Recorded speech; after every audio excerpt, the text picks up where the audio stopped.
Hey, what's up, YouTube? Enforcer here. We're going to go ahead and go through some of these new changes in PUBG that just came out, so I really want to just get right into this. I'm sorry I didn't do another video of the 2700X, but I think this is a little important. There is a lot of changes in the new PUBG update, so stay tuned, and we're going to get to this right now.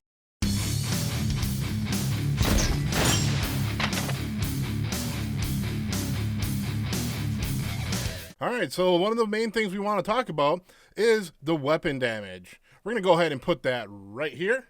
What you see here now is the pistols having probably the biggest change in the game, which is actually really good because there's a lot of times that you drop down in PUBG where all you get is a pistol, and that is all you have to defend yourself for the first few minutes before you get something decent.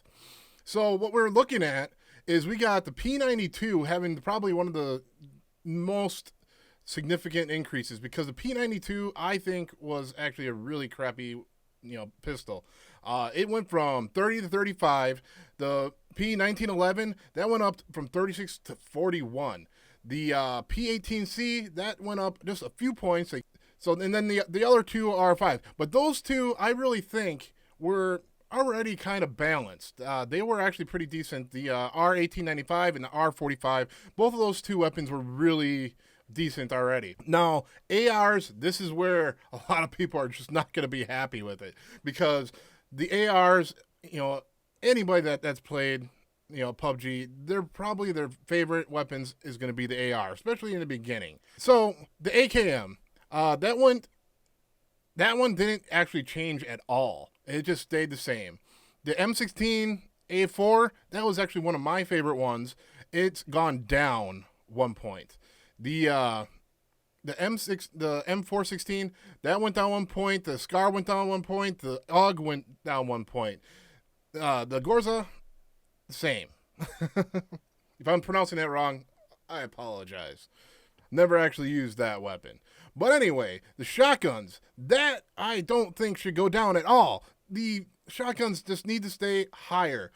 I mean, if you've ever shot a shotgun, I mean, come on, man. I mean, there is freaking power behind there, and especially in military grade, you don't want to bring those down. So they brought the damage down to 24.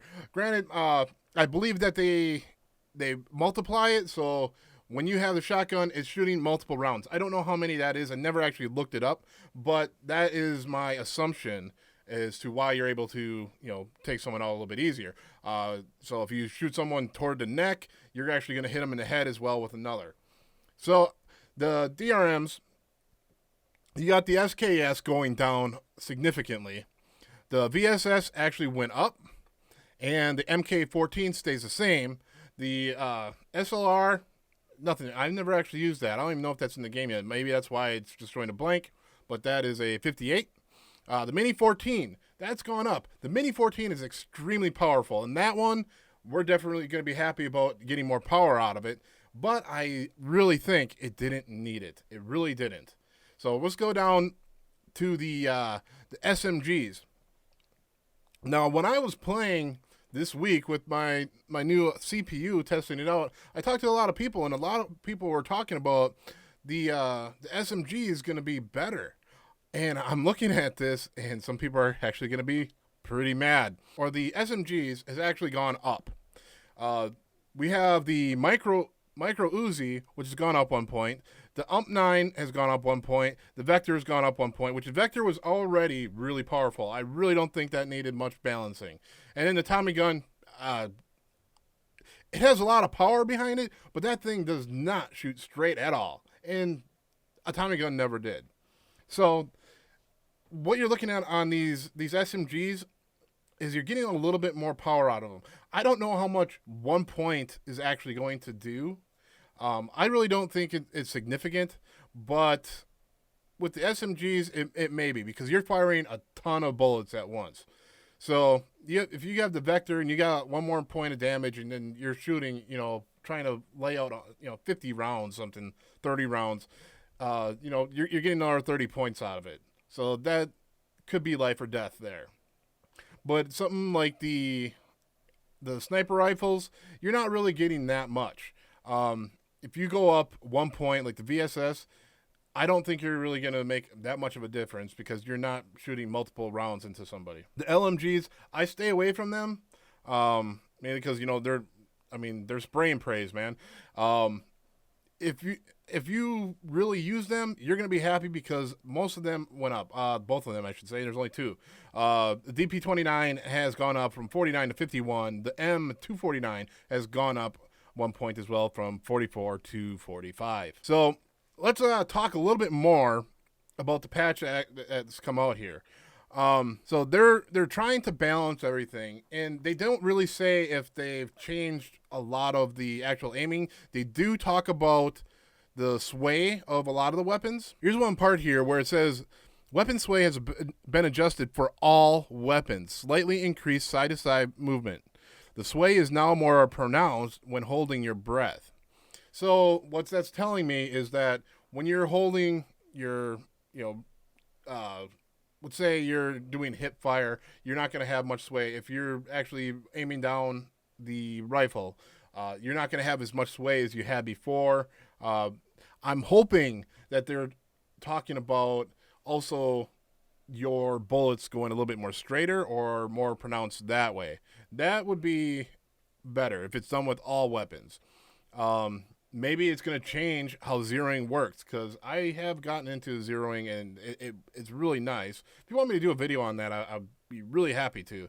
I'm not the greatest at it, but I do know exactly what you need to do now after playing the game quite a bit and actually working with it. It all comes down to your actual time that you put into it.